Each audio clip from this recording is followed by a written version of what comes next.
اهلا بيكم في فيديو جديد من فيديوهاتي. انا معاكم لينا، والفيديو النهارده هنروح فيه فين؟ زي ما شايفين من عنوان الفيديو هنروح اغلى مطعم لحمه في مصر. هنروح مطعم احمد فهمي المشهور اللي مكسر الدنيا في مصر بسبب سعره وبسبب طعامة اللحمة فيه. مطعم ميت موت. هنشوفه مع بعض ونشوف هل الضجة اللي عاملها دي ايه اخبارها. بس ما تنسوش قبل ما نكمل الفيديو تعملوا لي لايك للفيديو، ولو لسه ما اشتركتوش في القناة انزلوا دلوقتي حالا دوسوا على زرار الاشتراك وفعلوا زرار الجرس اللي جنبه عشان يوصلكم كل فيديوهاتي وريفيوهاتي من الفيديوهات والريفيوهات اللي بعملها عن اشهر المطاعم واحسن الاماكن اللي تروحوها جوه مصر وبره مصر. ولو عجبكم كمان الفيديو ده ما تنسوش تكتبوا لي في الكومنتس عايزيني اعمل لكم فيديوهات عن مطاعم ايه او اماكن ايه. ويلا نبتدي مع بعض الفيديو.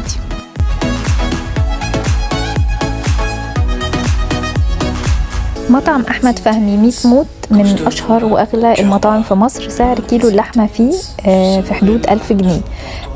تقدروا تاخدوا بالكيلو كميه اللحمه اللي انتوا عايزينها وبيوزنوها لكم، وبتاخدوا على حسب الكميه اللي اخدتوها بسعر الكيلو. وبالنسبة لبراند ميت موت هو براند تركي معروف، واحمد فهمي اخد الفرنشايز بتاعه علشان يفتحه هنا في مصر. وفي مختلف انواع اللحمه هقولها لكم في الفيديو، بس بتعتمد طريقه تسويتها على التدخين. اللحمه بتتساب تستوي من 16 ساعه ل 25 ساعه. متخيلين؟ في الافران اللي في الظهر دي، في ظهر الشيف دي كلها افران بيتحط فيها اللحمه تستوي عدد الساعات ده كله علشان تطلع زي ما انتوا شايفين في الفيديو كده دايبه ومستويه وطعمه جدا. شوفوا ديكوريشن الريستورانت من جوه عامل ازاي والزحمه الفظيعه اللي فيه. وكمان بيبقى احنا قلنا سعر الكيلو شامل الضريبه وكل حاجه 1000 جنيه، وبيبقى معاه السلطات والحاجات بتنزل على طول ريفل طول ما انتوا قاعدين. نتفرج مع بعض على ديكوريشن الريستورانت. ديكوريشن مختلف وجديد وزحمة زحمة زحمة جدا. يعني انا حاسة ان المفروض كمان يوسع اكتر بحجم الزحمة اللي موجودة فيه. المكان المفروض ان هو يبقى اوسع كمان من كده. وعندهم 7 انواع مختلفة من اللحمة المدخنة، كتف ورقبة وريش وموزة وضاني وربس وبرسكت ورب اي، وبيتسابوا يستووا زي ما قلنا من 16 ساعة ل 25 ساعة. فلكم ان تتخيلوا اللحمة دي بتبقى عاملة ازاي. وبتنقوا اللي انتوا عايزينه ويوزنهولكوا، وزي ما يطلع الوزن بتتحاسبوا عليه. وبينزل معاهم رز وسلطات زي ما انتوا عايزين ريفيل من غير فلوس اضافيه طول ما انتوا قاعدين. وفي برضه توصيل وبيتضاف مصاريف التوصيل طبعا على الاوردر.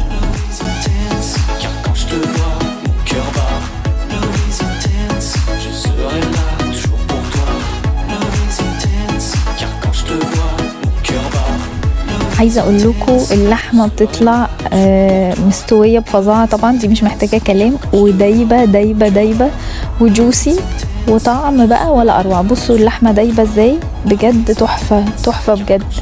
يعني لو هتعملوها مره كل فين وفين هتبقى بجد تجربه حلوه قوي.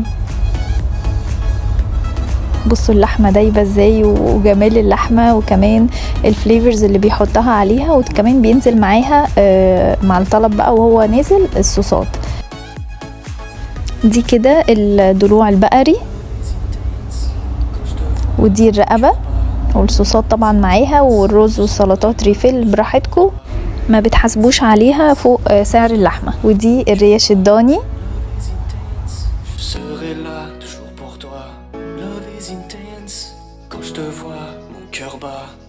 واو بجد، يعني الاكل شكله يفتح النفس.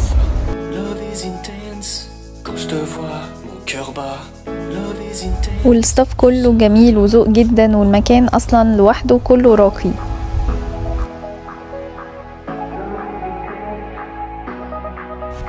الريستورانت ممكن وانتوا قاعدين تشوفوا ممثلين ومغنيين ومشاهير كتير طبعا بيجوا في مطعم احمد فهمي. هو للي مش عارف لو من بلاد تانية، هو ممثل ومغني مشهور جدا في مصر.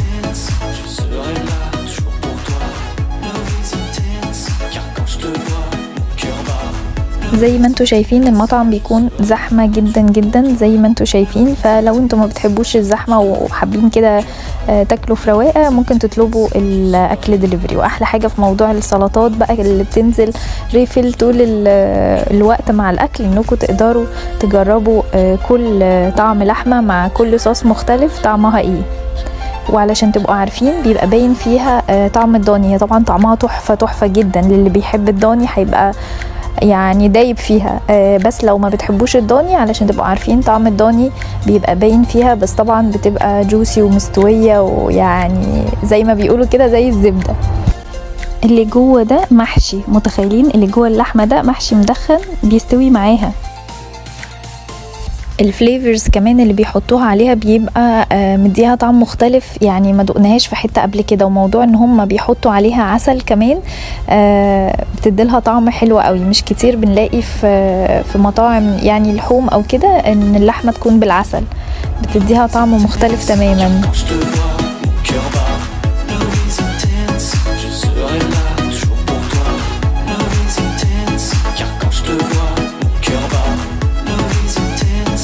وكمان الجديد بقى لما بيفتحوا اللحمة بتلاقوا جواها ورق عنب، متخيلين ورق عنب مدخن جوا اللحمة بيستوي معاها.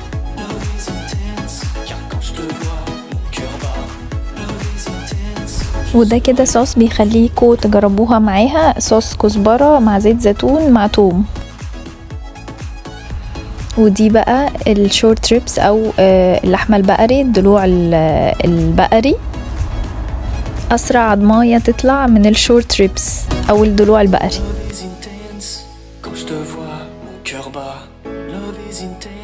الفليفرز بقى مختلفة ليه؟ علشان البهارات اللي بيحطوها بتبقى بتحتوي على 26 نوع بهار، وبيضيفوا عليها كمان الفلفل الاسود والعسل، فعلشان كده بيبقى الطعم مختلف تماما عن اي لحمة تاكلوها.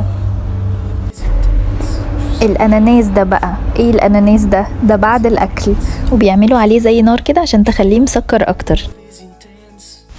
شايفين البريسكت اللي بالجبنه ده؟ ايوه اللي فوقيه الجبنه الصفرا دي، حاجه مختلفه وطعمه مختلف، وكل نوع بريسكت عليه حاجه مختلفه علشان تدوقوا كل حاجه بالتوبينجز اللي عليها. دي بقى الافران اللي بتبقى ورا الشيفس اللي بيبقى فيها اللحمه المدخنه، واللي قلنا بتقعد عدد الساعات الطويل ده، بيطلعوا منها اللحمه اللي انتوا اخترتوها وبتتفتح لكم وتتحط عليها الفليفرز وتدوقوها. مطعم شيك قوي وراقي.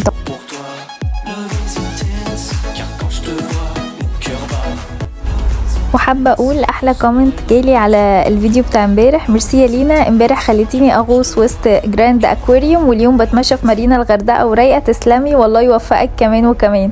ميرسي قوي قوي على الكومنتس بتاعتكم التحفه اللي بتفرحني دي.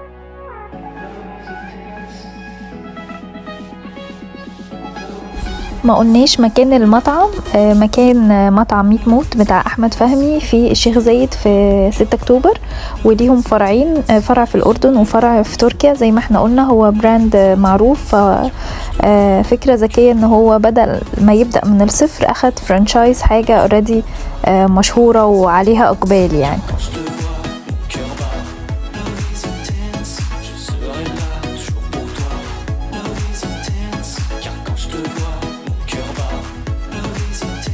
انتوا طبعا كمان مش شرط انكم تاخدوا كيلو لحمة، ممكن تاخدوا 200 جرام او 100 جرام، ممكن 100 جرام من الكتف و100 جرام من الريش، زي ما تحبوا.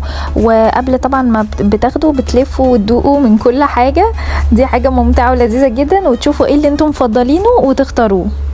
الحاجة بس هناك اللي ممكن تبقى مش حلوة ان مفيش منيو، فانتوا بتدخلوا وتدوقوا يقولكوا ده كذا وده كذا وتنقوا منه وتوزنوا وتروحوا بقى ايه تتفاجئوا بالسعر.